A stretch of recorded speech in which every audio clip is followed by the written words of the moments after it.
Hello and welcome back to Delusion. Let's jump straight back into fixing this Clockwork Kingdom here. Enjoy.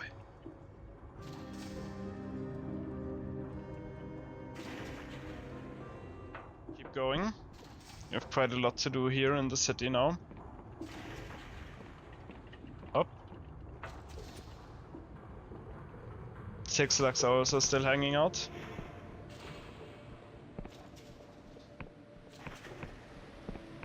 So which quest do we have now actually? We have to talk to the Madness of the King. Oleg's house, yeah. Or wait, what does it say? But perhaps you should first confront Speaker Sunil at the Machinarium and get the whole truth about Project Horoscope, yeah. Let us do that and then talk to the other guy whose son we found being a monstrosity. Although I'm not sure if Speaker Sunil will tell us anything.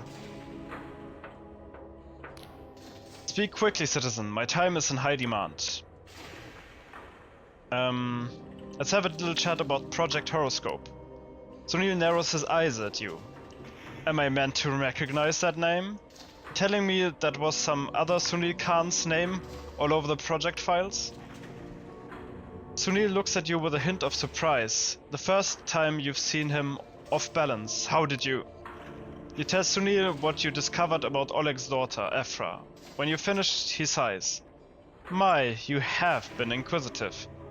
Where your loyalty is not so obviously suspect, you might even have made a good interpreter.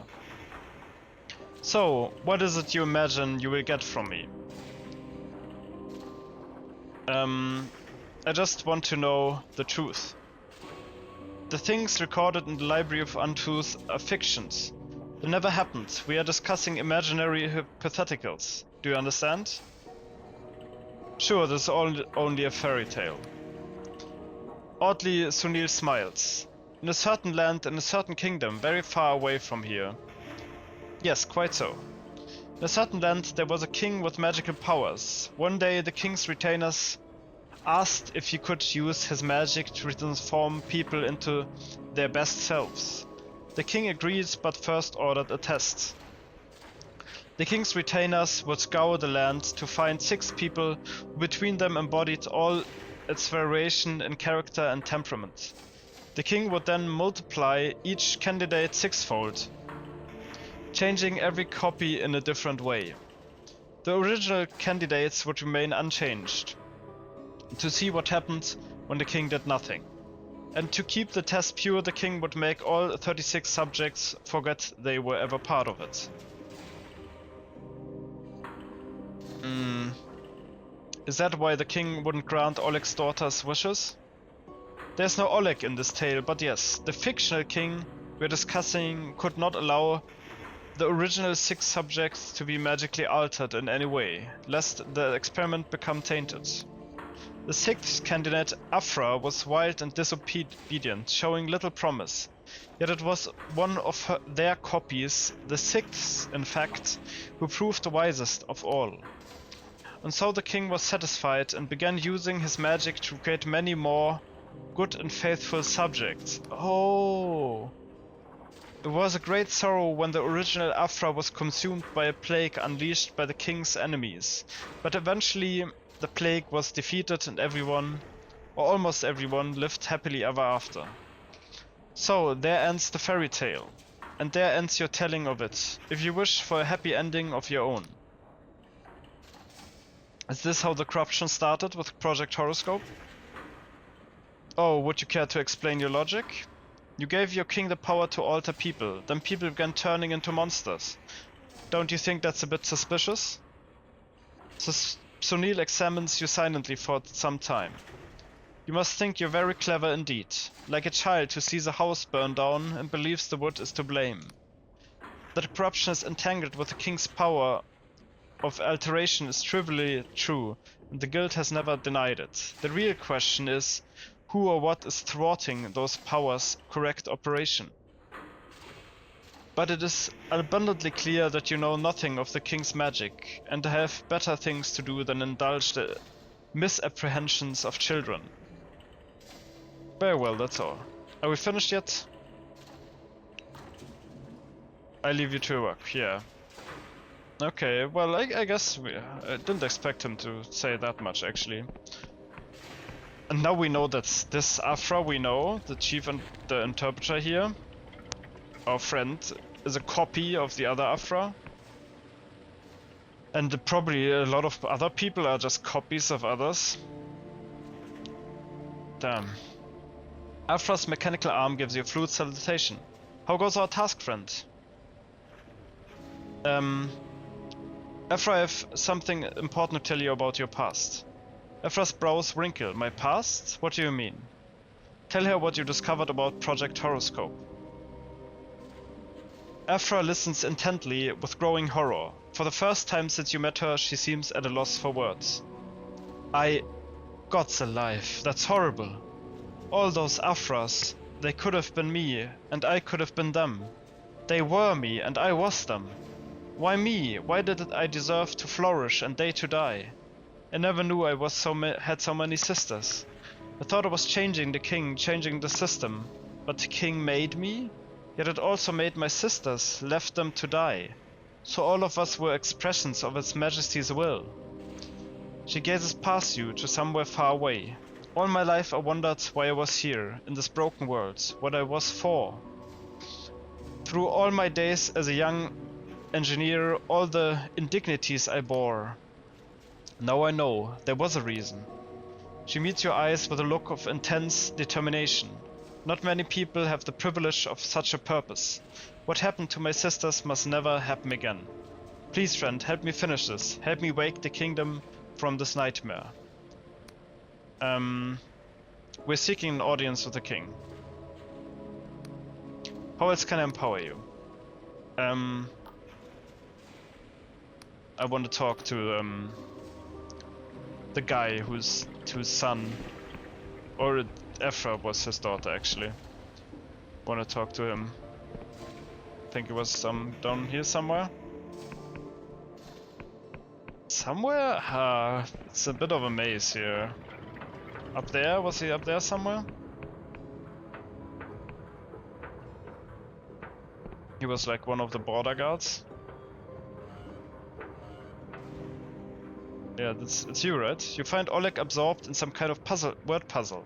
He is sober, but when he glances up, you see bags under his eyes. You again. Have you come to throw in the towel? I found your daughter. Her name was Afra. Oleg stares at you for a long time without visible emotion. You're trying to scam me. You just picked that out of some book you read. She'd be 36 this year. She worked on a farm in Istrik. She wanted to come to Ferropolis, but the king denied her. Oleg looks at the wall. He starts to reach for a bottle, then stops. Afra? What kind of name is that? Must have been Genevieve's idea. I would never have chosen it. Well, you used the past tense, so I assume it is not good news. Tell him about Project Horoscope. Actually, it's complicated. You tell Oleg the whole story, from the cleanup camp to your confrontation with Sunil. At one point his hands begin shaking, so he hides them in his lap. I had suspicions, of course, that my forgetting was no accident. We all know that guilt changes people, normal people, not just crooks and saboteurs. If you're observant, you see signs everywhere. Only you can never be sure who is safe to tell. He shakes his head. Special project. I guess I ought to feel honored. They should have looked after, given her an easy job. A pension. At least a fucking medal. Well then, do you still have my locket? I left it with your daughter. It seemed like the right thing to do. You see his temper start to flare and he opens his mouth to yell, but something inscrutable deserts him at the last moment and he slowly sags back into his chair, staring at the table. Pass, sentimental crap, but perhaps it is fitting. Were not the queens of the ancient surface buried with their belongings? Oleg looks up at you, clearly struggling for words. The way this ended is no fault of yours. You have given me answers. I'm in your debt. Wait a moment. This isn't over. What now? Can a man not be left to grieve in peace? There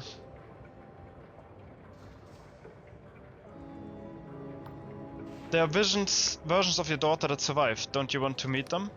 I'm happy for them, but they are not my daughters. You say they were altered by magic? They are new people. If they are anyone's children, they are the king's. Let its majesty look for them if it wants.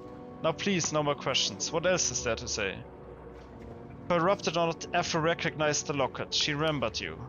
Are you going to say that some part of her is still in there? That maybe there's a way to save her? These are foolish tales people tell themselves because they are scared of the truth. Just as a corpse may grasp and twitch hours after death, so the corrupted vomit up chunks of the person they replaced. What you spoke to was only an echo, like a ghost. Besides, what would I do? Break her out of her cage? Smuggle her past quarantine? Hide her in my cupboard? Then we would both be destroyed. My daughter is gone. Whatever thing has her body now, let them burn it. Don't you see you're part of this? Your job upholds the regime that got her killed. He eyes you venomously. What exactly are you saying? That it was my fault? What kind of question is that for a grieving father?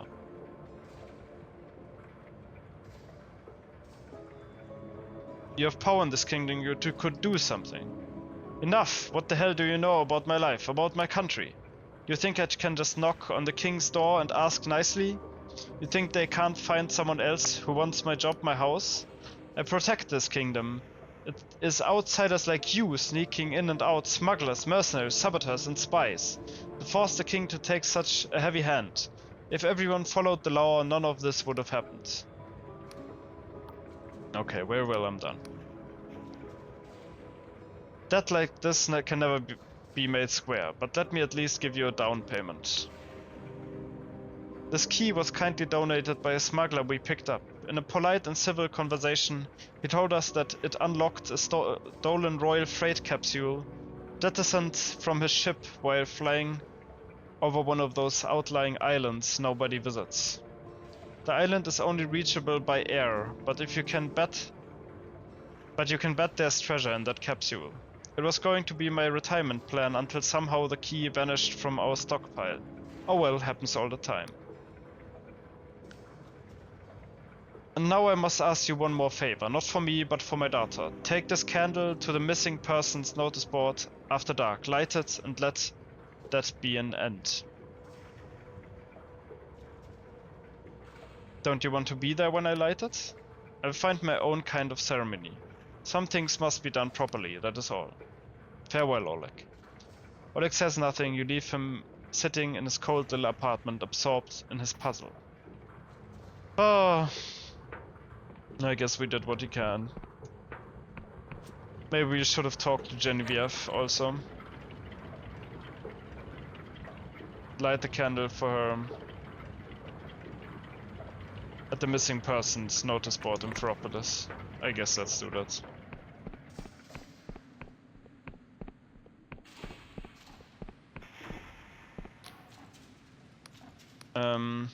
Light a candle for Oleg's daughter. Place Oleg's candle among the others and light the wick. A soft green glow suffuses the leaves of paper, each one marking a life and a name. You think about Oleg's daughter and all her sisters, and all the people for whom there will never be any candles. Then you think about the faces you saw on your way here. What have they lost that they won't let themselves mourn? Whose absence do they feel without even knowing it? How many are pretending to not see the abyss for fear of being dragged into it? How many think it could never happen to them? Behind you someone begins to sing, croaking and hesitant at first, no words, just a mournful, keening tune. Something like an elegy, something like a howl. A prayer and a promise, a hymn for the missing. Okay, we got a delusion. Let's put it into guile, so we can jump further. Also, we got some stuff, right? Clockwork smuggler's key.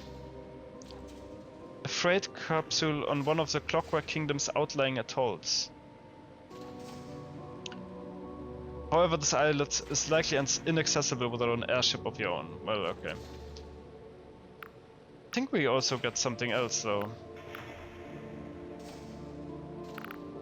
Maybe it's like a ring or something? This. Invigorating locket.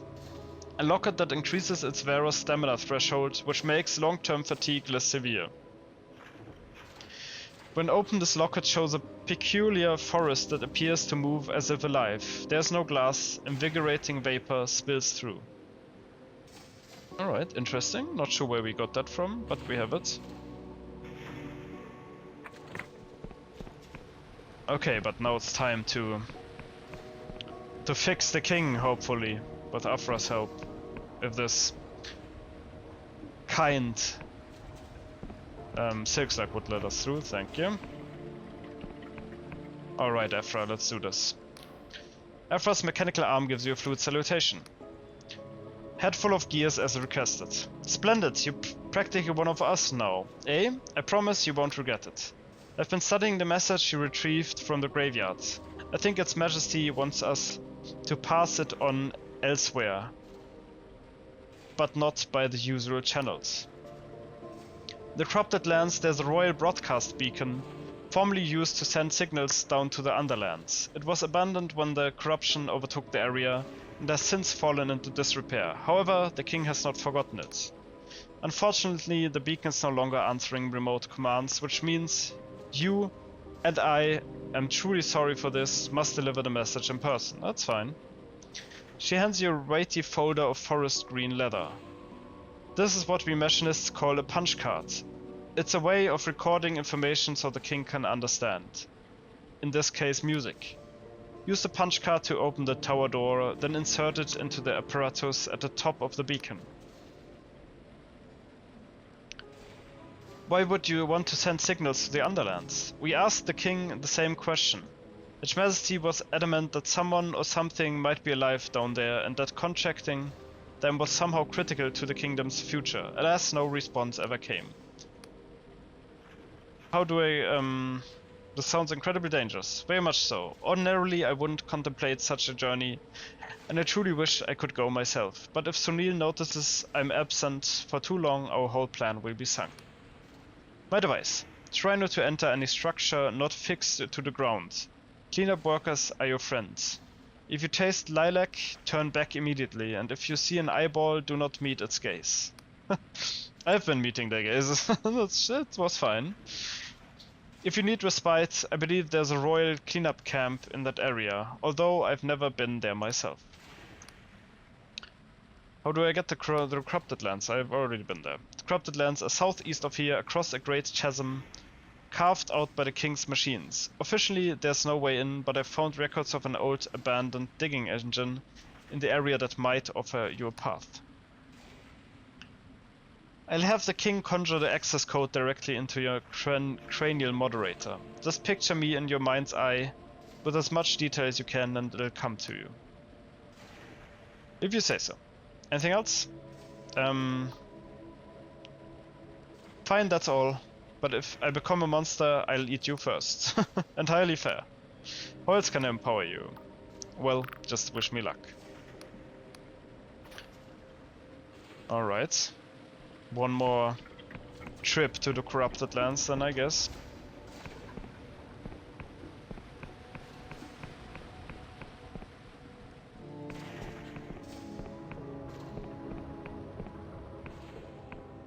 It's a little bit of a walk, but we'll get there.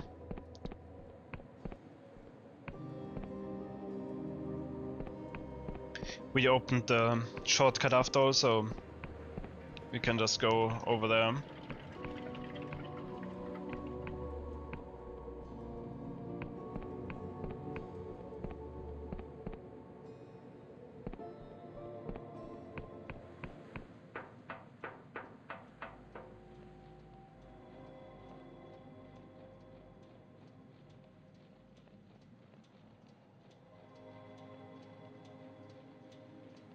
Still don't quite understand why we didn't we want to influence the king and not the broadcast station, but then again,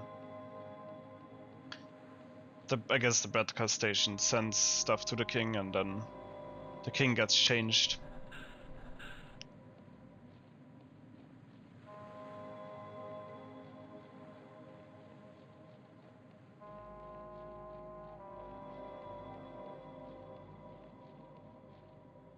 Yeah, I mean the stories here also don't have great ends, but it's definitely not as bleak here as in the Endless Realm.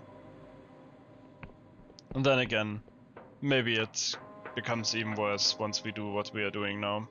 Who knows? We are gonna do it anyway. Into the tower we go. Up the elevator.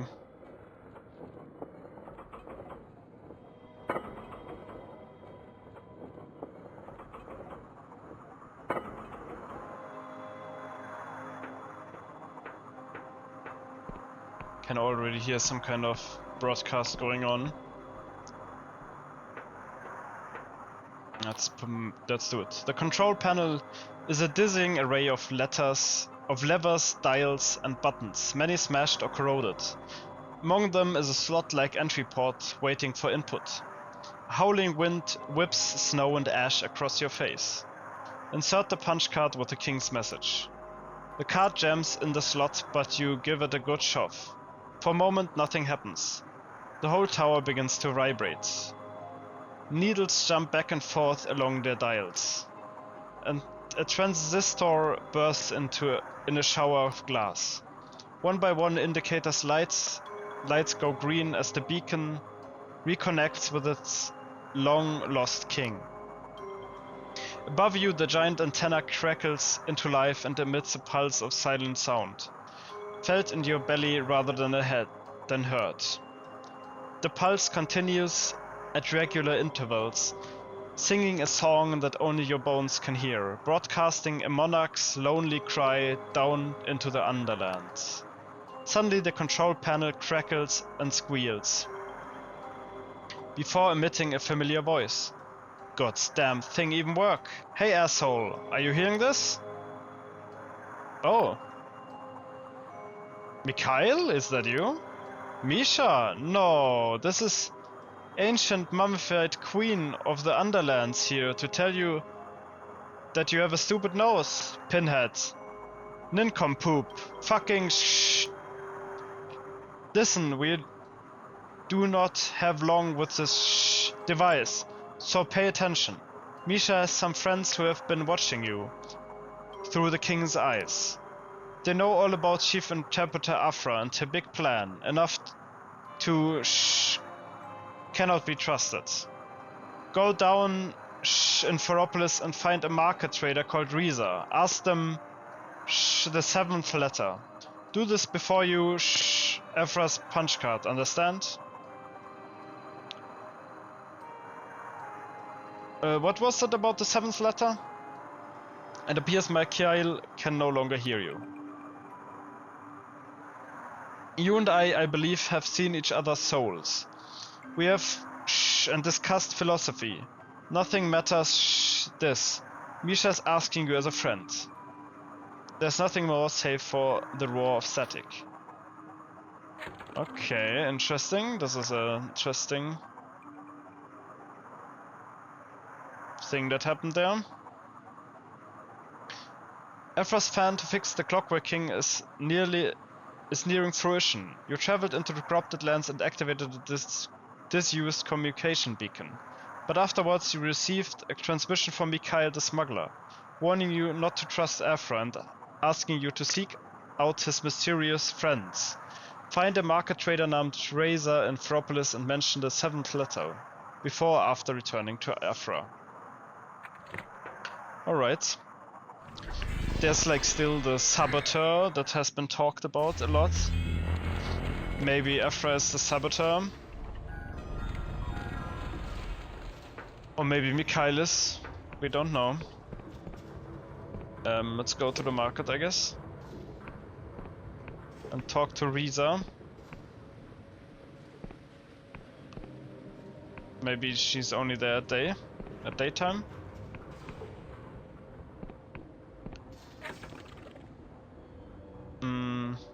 Mark trader named Reza.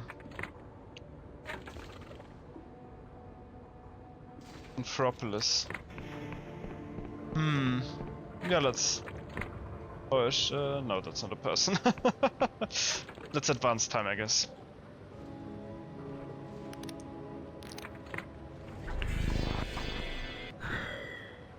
Until day.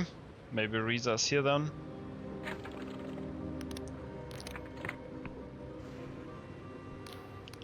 Conduits. Yeah, you're not Reza.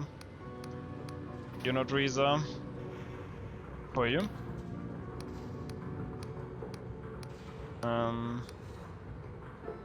Madame Luteau, no. We've talked to you. Don't know yet. Oh, actually, do you also sell chemical ingredients? Or just potions? Just potions, okay. That's fine. Reza. You're not Reza. No clue where Reza is.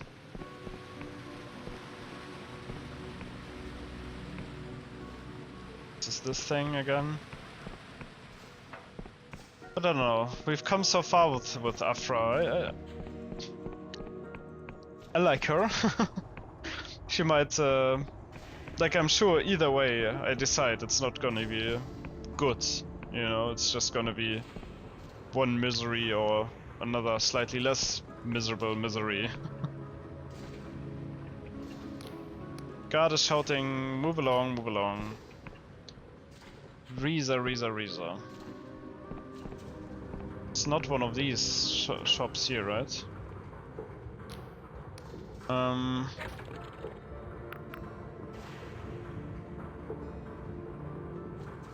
That's whitelist Goth. I think we already have that.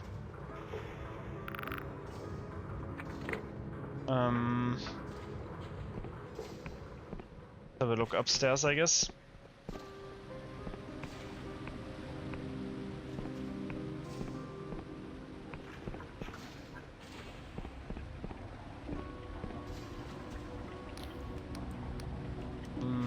Should be going. These are not shops, but homes here.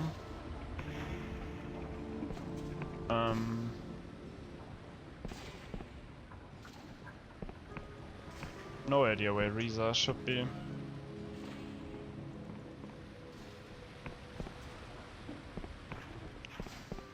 You're not Reza? No. Oh well, I guess. Maybe back there.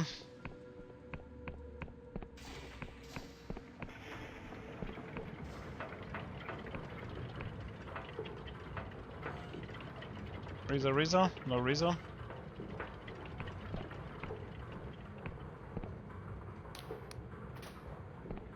You're waiting to get food. Maybe maybe the old lady here is Reza? I doubt it, right?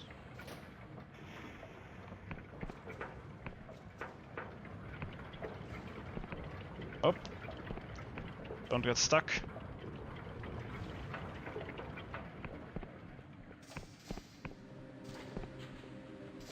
Okay, I looked it up. And I think I would have taken me quite a long time to get there. There we go, this door has been locked before. And there she should be. Hello. You see a middle-aged person with light brown skin and an eye patch, dressed in an eclectic patchwork of colorful fabrics.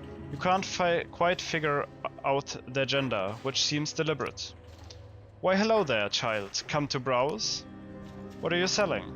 Why charms and trinkets to attract the favor of the Clockwork King, ward of its majesty's displeasure. Look here. This cogwheel was plucked from the king's own belly, inscribed a sacred six-fold cipher. One around your neck, it will grant you fortune at summoning stations. Or this incense, burn it while you write the petition to the king, and it shall speed up your process. Well, child, do you see anything else that interests you? Who are you? The name's Reza, child, fortune teller, trinket vendor, and listener of many grapevines. For a price, I can sell you a talisman of luck and protection, or perhaps even give you a little advice about your problems. What kind of problems do you mean? Everyone's problems are different, child. To truly help a person, there must be trust, I'm new here and this place terrifies and confuses me. I'd be glad for your guidance. They examine you, then their expression softens. I'm sorry, child, I can only imagine. This is not a good place for travelers, is it? Everyone must deal with the king now and then. In my long life, I'm lucky to have learned a little of its majesty's ways. So I help people with their problems, as best as I can. Nothing illegal, just advice. I can coach you to file an appeal that the guild will treat as high priority. Diagnose misfiring magic in your building's heating engine. Interpret a royal proclamation you can't make sense of, perhaps even point you towards a friendly machinist. I never cheat, no. I only help people find the path where everyone ends up happy. So you see, child, I too, in my own way, am a servant of the king. Actually, I had a confusing encounter with the king just recently. Listen to your tale. Oh my child. Quite an ordeal, Show me your hand. Reza traces their bony fingers gently along the lines of your palm, humming a hypnotic tune and swinging a cipher-inscribed vacuum tube back and forth on his sprocket chain. The king has sensed that a terrible destiny stalks behind you, matching your step. You chase a strange star. Your quarry seeks to exhume the grave of history and rewrite the music of time. Perhaps its majesty believes you have a role to play here in the kingdom too. Then release your hand, smiling kindly. Or perhaps it is a mistake. The king does make them, you know. I'm looking for the 7th letter.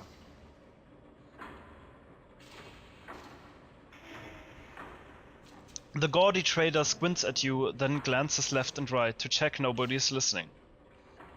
They beckon you closer. Who told you to come here? Where you followed? Misha sends his greetings. Good.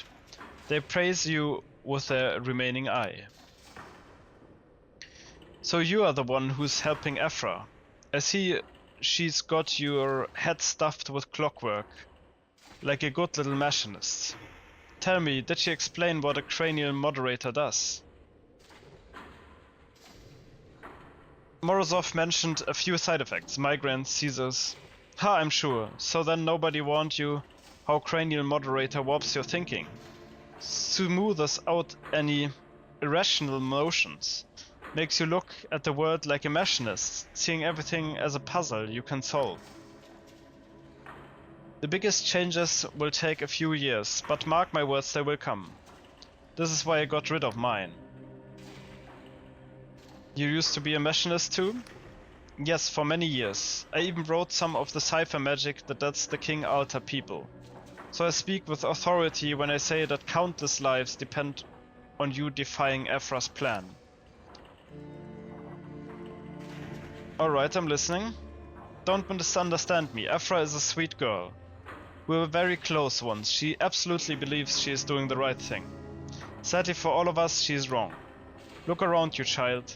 See how we are all at the mercy of this infernal machine, which not even the machinists can control. Can you honestly say that what we need is more Clockwork King? However brilliant Aphra's spells might be, it cannot fix the problem with the king. Because the king is the problem. What's your alternative? Oh. Reza flashes you a crooked gun and hands you something heavy, wrapped in colorful rags. I'm glad you asked. This is a different kind of spell. Inserted in place of Aphra's, it will trigger a runaway fault cascade that gradually but irrevocably shuts down the king with minimum destruction. Wait, you're the saboteur, aren't you? They smile cryptically. There's no such person as the saboteur, child. Only a group of like-minded people who love this land and see no good in leaving its fate to an overgrown grandfather clock. So do we understand each other, or is there more you would know?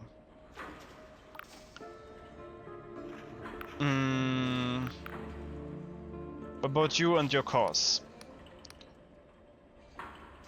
The machinists say you're the reason for the king's problems.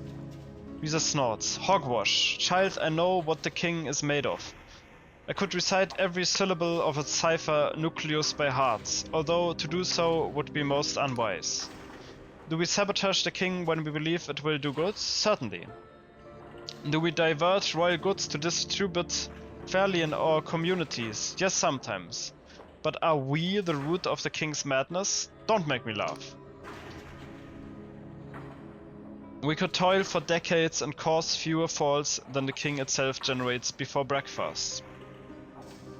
Only a truly stupid machinist could believe that we are anything more than an excuse for their failures. Do you still have questions? You are a machinist too. What makes you any better than Aphra? Now you're asking the right questions. Yes, I accept my share of blame for the mess this kingdom is in. Luckily, I do not work alone. Although the spell was drafted by my hands, it is the work of many minds. Most of my comrades, whom you will never meet, are ordinary lay folk. I pledge my magic to serve them, not the other way around. Do you know why I was chosen to give you this punch card? Because I'm the most expendable. The machinists already know very well who I am. Why did you leave the Machinists Guild? They sigh deeply. Child, did you ever hear that old fairy tale about the boy who got a splinter of a mirror in his eye?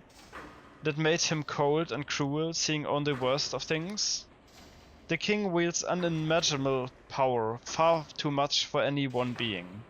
In my youth, I thought that this made the guild more important, that we had a duty to use such power wisely.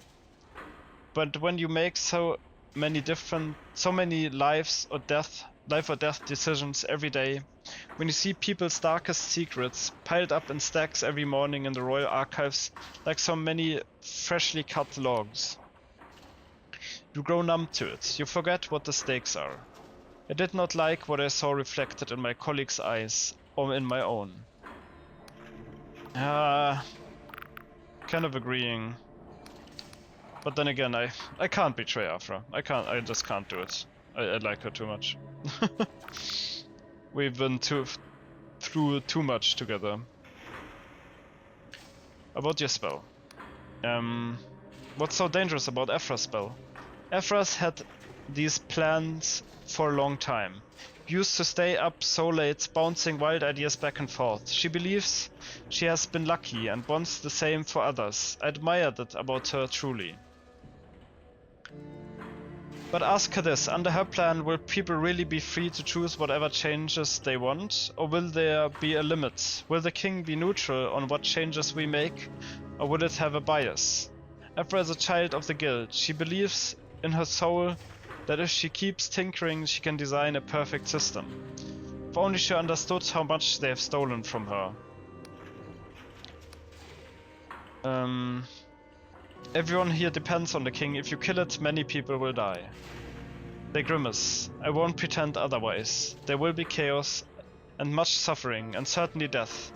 I only ask you to consider how many more could die if you keep the king in place. We will never know how many people the king has altered to make them better workers. My former colleagues saw people's baser instincts as an impediment to progress, so they chose to scrap the people and build another. But child, in my trade you learn a lot about people. Most folk want to help each other. It is this vile contraption breathing down their necks that stops them, making us fear each other, envy each other, denounce each other for one more day's bread. Without the king, our fate will rest again upon each other's shoulders. There's no work of cipher that I trust more than that. It's all we really have and all we need. Okay. Very well, I'll consider what you said. That's all I ask, child. Don't trust Afra and don't trust me either. Just do what you think is right. Yeah, and I think keeping the king alive is actually right. Like, this is so much less horrible than what's happening in the Endless Realm. And if it just becomes a little bit better through Ephra's thing, then that's fine.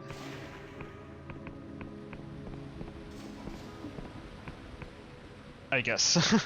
Like, both choices, once again, are not great. Alright, yeah, let's talk to Ephra, I guess. And maybe let's tell her about all of this also. Oh, but it has to be night.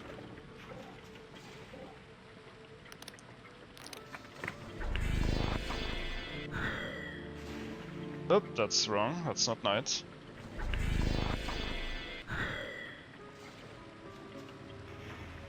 There we go. Hello, Ephra. Ephra peers up into sky, her brows furrowed in contemplation. Just a skyward, is this normal?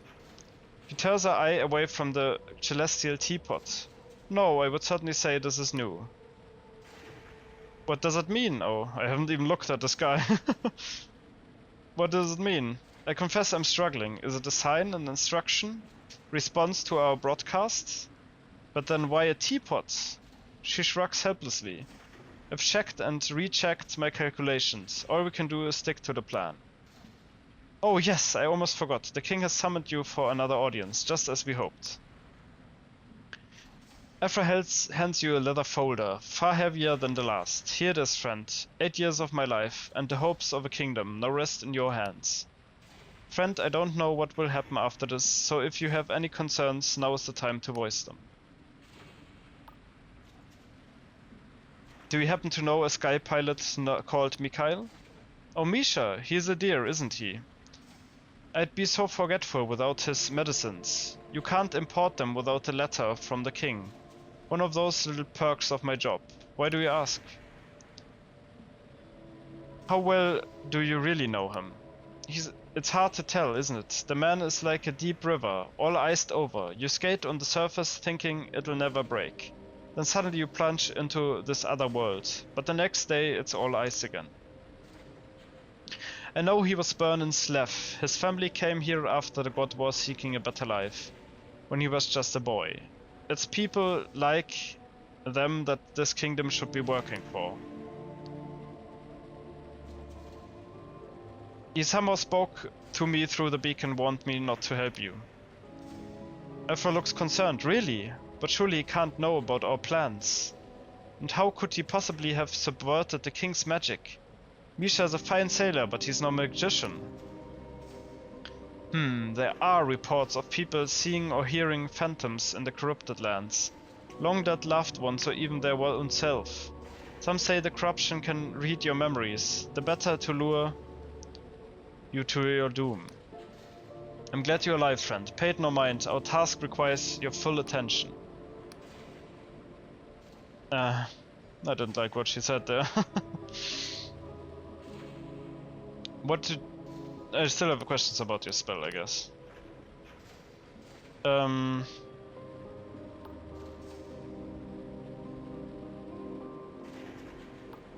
much freedom to change will your spell really allow? Initially, a defined set of about 100 qualities can be changed, with hard limits on things like height or density. The king won't do anything that directly endangers your life or another's, so you can't become an 80-foot giant with no lungs. Other qualities will become changeable in time, once the spell has proved its worth. Most of these rules can be modified by a vote of more than half the kingdom. Wherever possible, I have favored incentives over hard limits. After a trial period, you will be stuck with your changes for a year. So you'll have to think carefully. Other incentives will ensure an optimal distribution of qualities for the whole kingdom. What do you mean by optimal for the whole kingdom? All individuals must be free to choose their fate, but from society's point of view, you don't want everyone to be an artist or indeed a carpenter. Past kingdoms solved this through conscription, slavery, or rigid social rank. Brutal methods for a brutal age. Under my system, the king will monitor the overall balance of qualities and provides incentives for those that are in shortage. So if too many people have made themselves mercurial and creative, the king may offer rewards for constancy and pragmatism. If too few have the temperament for farm work, the king may incentivize that temperament. Won't that lead to the same kind of mass rewriting the machinists already do? I don't believe so. There's nothing wrong with asking people to compromise with the needs of their community. What's important is that they're free to say no. I see. Okay, that doesn't sound that bad. What about mistakes? If your new king goes mad too, how will anyone stop it? The current faults demonstrably stem from a specific errors in our previous spells, born from wishful neglect of fundamental principles. That Sunil denies this does not make it false. There's a saying within the guild which would be seditious if repeated in public. Drag in, drag out. Dreck is German for rubbish, dirt. It means that if you give the king faulty input, you'll get a faulty result. Yet the reverse is also true. With properly enumerated powers and properly specified goals, the errors you describe will never arise in the first place. My spell will create a self-balancing, self-correcting equilibrium capable of adapting itself to new circumstances. I've spent 8 years planning this. I'm certain it is sound. What if a good king isn't possible? What if that much power can't ever be just? Heavens, you sound just like the saboteur. I admit I've asked myself the same question, when the hour is late and sleep eludes me. But I've seen the power of cipher magic to save a life. Without it, I would have been locked forever inside that person I used to be. How can we just walk away from that? We don't chew our meat raw because fire can raise our towns. We don't renounce the axe because it chops necks as well as trees. We don't spurn the wheel when it crushes a child's hand. I refuse to accept absentation as our only choice. I will surrender to the hunger and despair that have hitherto plagued all history. I will not relinquish the dream of the first machinist to those who have forgotten it. That's all the answers I wanted. Okay. What do I do with this punch card exactly? When you return to the machinarium, the audience chamber will be open. Insert my punch card into the king's petition port, and my magic will do the rest. I have what I need. I'll let you know how it goes. Eva smiles, failing to conceal her anxiety. I'm counting on you, friend. Yeah. She's my friend. I can't, no. I know it's the whole kingdom, but I can't fail Afra. I know what to do. Okay, audience chamber.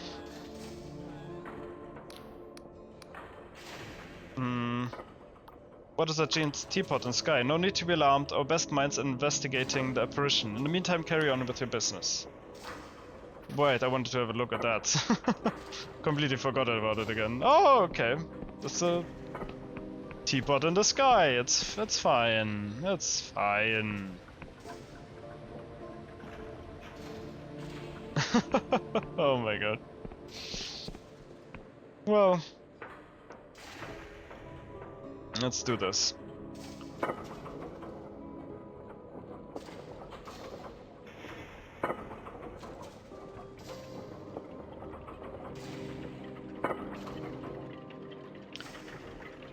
One last meet up with the king. Can we talk to the king, or is it... The machine shrieks like a million condemned souls as the feeling of pressure mounts in your body once more. Then your cranial moderator clicks into action. Suddenly the noise becomes an intelligible chorus. Incoming messages, outgoing commands, distant outposts requesting connections, or announcing faults. There's so many faults. You're standing in the brain of this awful machine, and it's bleeding to death. Rejoice and exult. The invocation is cast. All hail its majesty Machinist Rex, the Clockwork King. Welcome back, subject something. Thou mayest rise. Hast thou completed thy sacramental duty? Not yet, my majesty. Pondering. The duty remains unfulfilled. Dost thou require instructions as to thy task? No, that won't be necessary, thank you. Incorrect. If thou knowest the duty, how can it not yet be done? Okay. Ingredients: teapot large, 4 pins fresh goblin's milk, 1 cup salted water, half a teaspoon.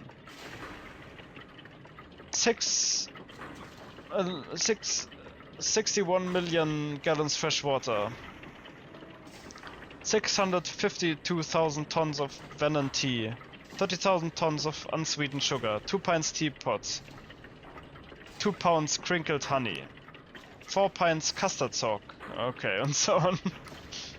First, fill kettle with fresh water and boil. 2, measure out 4 pints of milk salts. 3, place tea strainer in teapot and tea leaves in strainer. 4, steep for 15 years. 6, brush with sear fruit mixture and bake until blithe. 5, stir in moss powder, ambergris and sugar to smell, then pour in the boiling water. 10. 5:10. The heat will rise rapidly and the water will bubble up so violently that your cup may even shatter. Stir in milk, then pour into dregs. 19. To avoid heavy metal contamination, cut crosswise into soak. Serve hot, enjoy your tea. For more fine tea recipes, please cut off a coupon and send to Mrs. J.M. Gorky, 778 Tar Brick Ward, Colossal Town, Flag Oblast, something. You want me to make a pot of tea? Correct, this is the sacramental duty, on which depends the safety of this kingdom and all subsidiary imperatives. How can the kingdom's safety depend on a pot of tea? In the 29 years of our glorious reign, we have observed one ceremony that most reliably foretells happiness, calm, comfort, comity, and the proper observance of duties. This ceremony precedes or coincides with every deal struck, every counsel given, every declaration of love and fulfillment of quotas. This is a sacramental duty, as it is written, so it must be. But this isn't how you make tea. Incorrect, we have studied more than a lot iterations of the ceremony across the kingdom. The sacramental duty is the optimal weight equilibrium of all subjects' desires. This is the sacramental duty. As it is written, so it must be. This has to be a joke. Incorrect, this is a joke. In sixfold, there are 10 kinds of people in the Ornaic Isles. 0, those who know sixfold. 1, those who know not sixfold. 3, those who know sixfold excellently. 3, those who know sixfold but poorly. 4, those who know not what they know, that they know sixfold. 5, those who know not that they know not sixfold. 10, those whose knowledge of sixfold is unknown to us at this time. Did you come up with that yourself? Incorrect. This joke is the optimal weight equilibrium of all jokes submitted by the Guild of Machinists under Codex Royal Project Jester. Oh no. Oh. Your Majesty must discuss more urgent matters. Pondering. Unlikely. 90%, 1% confidence. What could be more important than the sacramental duty?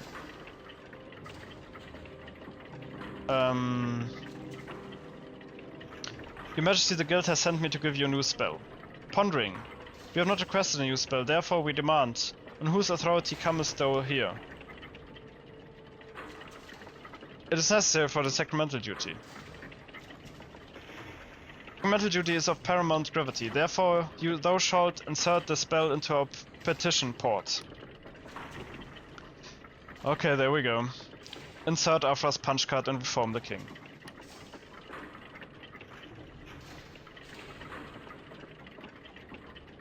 You slide the punch card easily into the larger slot. Halfway in, it meets resistance and is sucked inside. A saying spell. Beware, enacting the spell will alter our Majesty's cipher nucleus, and the consequences cannot be divined. Wilt thou commit? Commit. There's a burr of rapid clinking. Then a series of deep clunks echoes through the whole tower. Above your head, a cacophony of bells rings out, like a call to worship across the whole city. Rejoice and exult, the spell is enacted. As it is written, so it shall be. In the name of its Majesty Machinus Rex, the Clockwork King.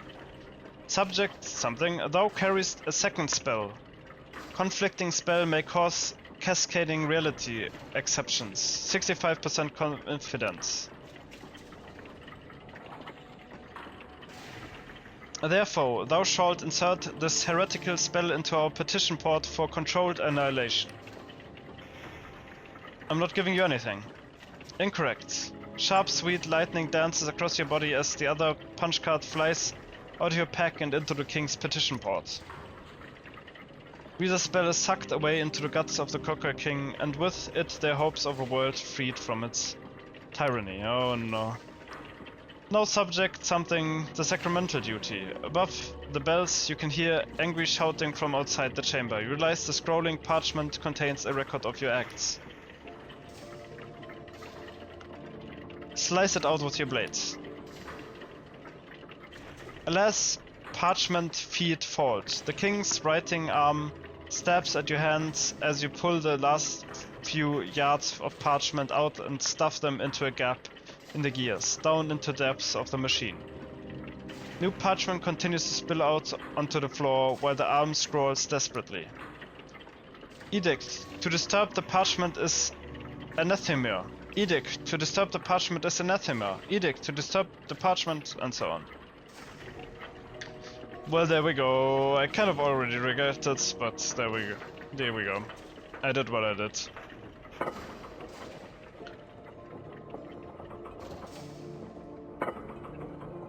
The king is reformed.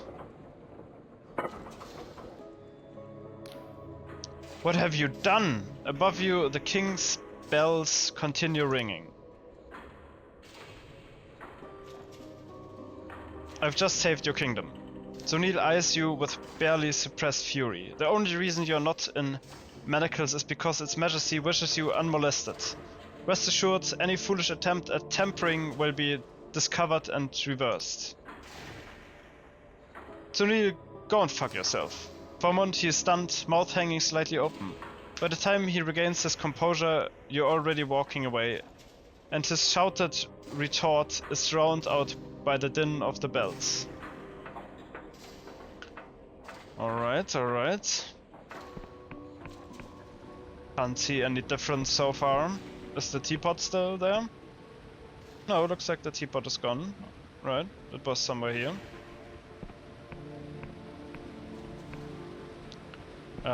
Wait, let's talk to Afra.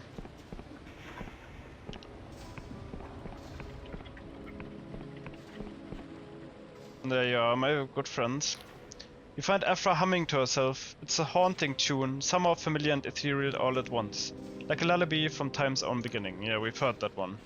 At the sight of you, hope and anxiety blossom on her face. Is it done? I heard the bells. It's done. First, Afra seems unsure whether to believe you. Then you see a tension that has been there since long before your first meeting lifts from her shoulders. You really did it. We did it. Oh god, this is real. She closes her eyes to take a long, deep breath, then exhales. Well now, I promised a reward, didn't I? You can keep my Machinist Guild insignia. I'll pretend I lost it. And please take this too. I suspect you can find a use for it. What happens now? We're still here, which means I wrote the spell correctly. The vanishing should stop immediately, and some memories of the vanished will return over time. Within a few months, other reforms will take effect. Expect there may be rather a commotion once people realize how much has been stolen from them. And without the power to raise their critics, my colleagues will struggle to suppress it. So perhaps we will have a new speaker, or a new guild, or something entirely different, who knows? The future's open again. Glad I could help. Farewell, Afra. Thank you again, friend. I can't tell you. Afra blinks, then looks up at the sky. Well, fancy that, do you see it? The snow? The snow has stopped falling. Afra smiles like she is recalling a cherished memory. Yes, our long winter is finally ending. Aww, well there we go.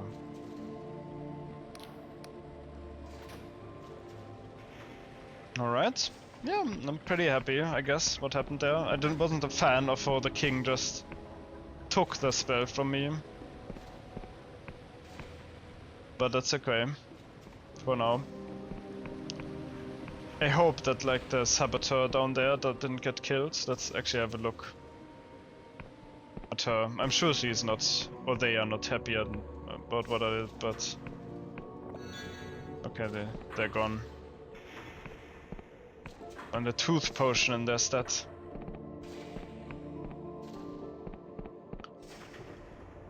Well, you've kind of fixed the Clockwork Kingdom, I guess. We did our best.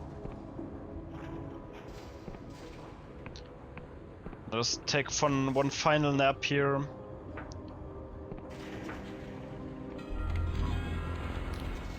King's favor pets, welcome, yes.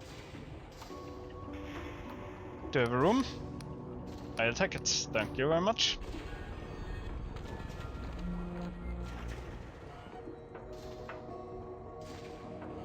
Yeah, I'm pretty happy about what we did here, that's fine. Let's go to sleep until the morning. That's it for this episode. I hope you enjoyed it and have a good rest of your day.